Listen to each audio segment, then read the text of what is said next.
the bread of faith. Daniel slumped against the cold park bench, his stomach growling in protest.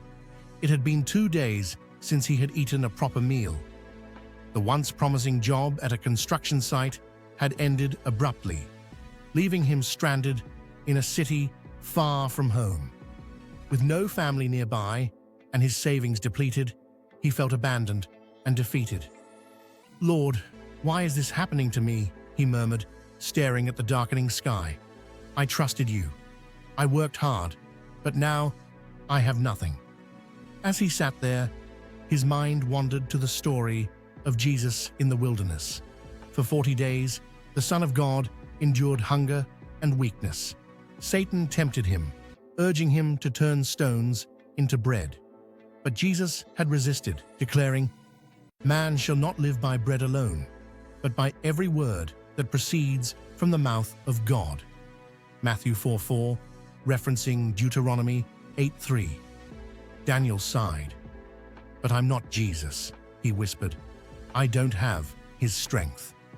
Just then, an elderly woman walked by and paused. "Young man, are you all right?" Daniel hesitated, but nodded. "Just a little down on my luck," he admitted. The woman studied him for a moment before opening her bag. She pulled out a sandwich wrapped in foil and handed it to him. "Here, eat this, and take this too." She placed a small New Testament Bible in his hands. Tears welled up in Daniel's eyes. "Thank you, Mom. But why are you helping me?"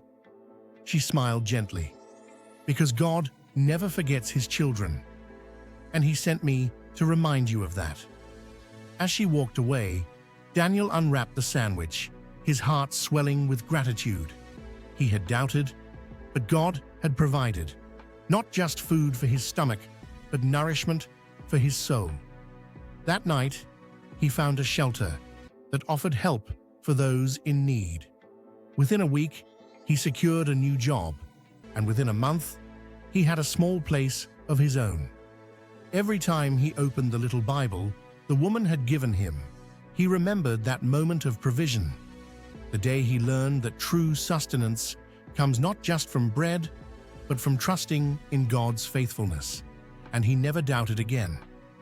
This story reflects the Christian faith by emphasizing God's provision in times of trials, much like Jesus' experience in the wilderness. It reminds us that even in our darkest moments, God sustains us if we put our trust in Him.